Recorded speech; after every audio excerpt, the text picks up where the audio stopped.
It is time to go racing for the championship, the Chevrolet Cup at Seafair. Your headlines: the defending champion, John Theoret. Does he have one more win in him today? He just might. How about the prohibitive favorite coming in yesterday?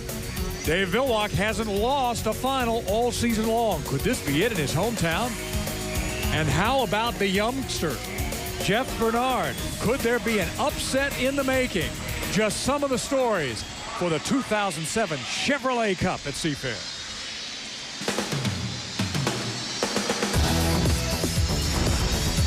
This is the Chevy Cup Championship, brought to you by Chevrolet. See your Northwest Chevy dealer or visit us online at northwestchevydealers.com. By Southwest Airlines, the official airline of Seafair, with new nonstop service to Denver beginning November 4th, and is presented for Seafair by Chevrolet, an American Revolution. And here they are, your boats in the Chevy Cup final. FormulaBoats.com, Miss Car Pros, Steve David in the Oh Boy Alberto. He's been fast this weekend. Haas Mortgage Investors, Miss Elam Plus with Dave Villwock. The Beacon Plumbing, John Theoret.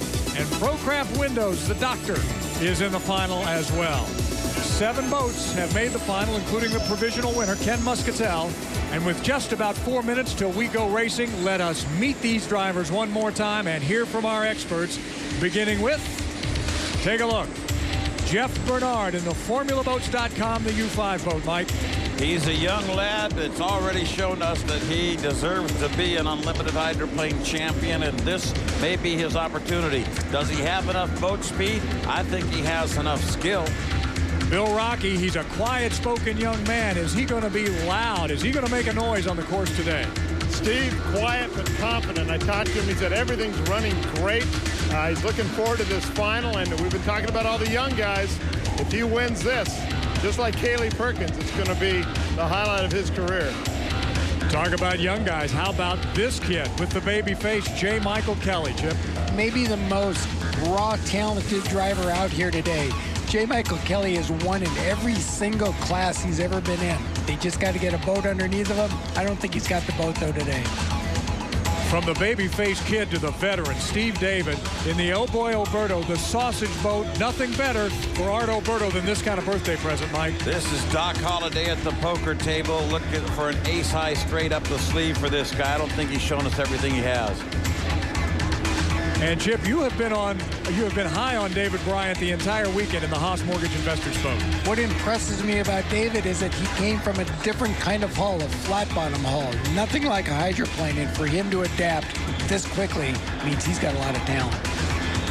Well, here's where all the pressure is on this team right here. The Elam Plus team, the U16, Dave Villwock, Mike, has not lost a final this year, but he has not run well today. Yeah, and he's looking around this race course right now going, where did these guys come from and what do they want? It's absolutely certain that he is going to have to make the start of his life. Does he go inside? Does he go outside? Each one has its peril. And I think part of what he does is going to depend on what this guy does. John Theoret, who's running with all kinds of confidence, Chip, in the U37 boat. He's won this race the last 2 years when nobody expected it. This year it's expected of him. That's a different game. It puts a lot of pressure on him. He's got to get the inside from Dave Villwock. Otherwise, I don't think he can do it. Guard, it's one thing to win a couple of heats. It's something else. The pressure builds up in the final. Yeah, but you know what? I'd love to say these guys feel pressurized down here, but you know what? It is calm. They are so confident. And as we mentioned, when I talked to Theoret a little earlier today, he says he feels so comfortable on Lake Washington, he thinks he's going to win it for the 3rd time. All right, Guard. And finally, Dr. Ken Muscatel, the ProCraft Windows, he's in as the winner of the provisional. He's going to see a lot of transoms, but a few of them are going to give way to him. He may wind up placing somewhere here. And time to turn to our speed merchant on the day, as we're just a little bit outside of a minute, and they are scoring up. Pat. Well, the Jack in the Box, congratulations go to our quick boat of the day, Jean Threat, and from Maple Grove, Quebec, and Billy and Jane Shoemaker's Beacon Plumbing. They're the defending champion. They're the fastest boat of the day, and for the best in fast food anytime, stop at your nearest Jack in the Box. And for the voice of unlimited hydroplane racing, and there's a bunch of boats going slow in your end of the track. Here again, Mike Fitzsimmons. Yeah, some of those are virtually off plane and have been 2 or 3 times on that stretch. But Dave Villwock has told us where he wants to go. He has the inside lane. He crept over there and sort of sat in there for quite a while the other fellas caught up, so to speak, because they were barely moving. They're still barely moving, quite a lot of time. But he committed to that on the inside. Jean Thioret's job right now is to make sure he can outrun Dave Villwock to the first turn. And Villwock is virtually off plane practically as he comes around the corner. And in fact, his stall is not going to be a good idea, I don't think. I think he's going to wind up coming late to the line, and this was a mistake, I believe, by Dave Villwock that could be fatal with respect to whether or not he can win. We go to 0, we got a fair start, and the Elam is trailing by a country mile to the line. And down goes Stephen David and the Oh Boy Oberto into the first turn with the lane advantage. Right next to him on the outside with about a lane between them, of course, is the young fellow there. That's J. Michael Kelly. And Jean Thioret is also in the thick of it out there, although he was watching the other guys, and he wound up being a little too slow, too, and he trails back with Dave. So it's the sausage boat out front now with Stephen David. Remember, we're going around 5 times here, not 3 times here, so this is an endurance race as well. And Stephen David comes through the upper corner right now in the Oh Boy Oberto. The Oberto sausage boat has never won on Lake Washington. It's the 80th birthday weekend for Art Oberto. Saw him this afternoon for a little bit, and he says, we're going to win here. We're going to win here. He was absolutely certain of it. And here comes Stephen David down in lap number 1. He has a rooster tail lead, but here's that Bryant kid, that fella from the flat bottom boats. He moves on up now. The U-10, the Haas Mortgage Investments and Chip Hanauer, he's coming on with a vengeance. He's coming on, but what we saw is the cardinal rule you can never break in racing is you got to start with the start first. Dave Villwock and Jean Thioret screwed each other up. They both fought so hard to the inside. They got up there so early. They took themselves out of the race and left it wide open for this great race we're seeing today. And as Muncie said, it's about opportunity and preparation meeting. Stephen David saw the opportunity, saw what the other guys were doing, wasn't going to have anything to do with that, got himself out cleanly, and he's on his way right now if he can hold it together. The Oh Boy Oberto down the front straightaway now.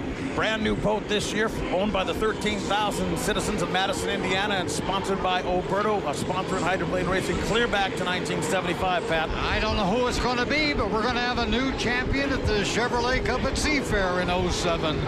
I tell you what, Steve David deserved to win the race last week in Tri-Cities as a driver. He beat Dave Villwock for 2 laps but couldn't hold him off. But this time, he may get the prize for his efforts. He's thinking that same way, Chip, because down the back chute, he's got that boat really performing well. And way behind him now, virtually irrelevant now, is the Elam, winner of all the races so far this season. And way back beyond that is Jean Thioret. The 2 fellas we thought would be factors are not even in this one. Dr. Ken Muscatel, however, is still driving his heart out in his race boat, but he's about to be overtaken, believe it or not, by Stephen David, and still the pressure is on Steve David. David Bryant does not want to let him run away, and if he can find the boat speed, this could still be a drag race. David Bryant is the king from coming from behind and coming from outside. I've never seen anybody do it as consistently as David Bryant seems to be able to do it, and I think it's going to come down to the last corner. He's catching up. Now Steve David's realizing, oh, this isn't going to be as easy as I thought. This fella is starting to fill up my mirrors back there. I'm seeing a lot of blue and yellow right now as he's halfway down the back chute now and trying to figure out maybe he could possibly park David Bryant in some traffic going up into this north turn, Pat. It's Oberto, it's Haas Mortgage, it's Car Pro, the 13 from Detroit, and the 4th place boat is now the Elam. And the U5, the Formula1.com is, FormulaBoats.com is running 5th. Smart move by Steve David. He takes David Bryant wide, and David Bryant has lost a lot of real estate. In fact, he got into some terribly rough water and had to give up about 2 buoy lines. That's about 1,000 feet. That was looking like a challenge, but Steve David worked him in the traffic just as I thought he would. Can you imagine what a birthday present this would be for Art Oberto to win in Seattle with a brand new boat with a driver, Steve David, who's never won in Seattle? Get ready to see some tears on the dock. Well, let me tell you, it looks like it may be going to happen because up the back chute, Stephen David is running past Ken Muscatel, who is now a lap down on him. And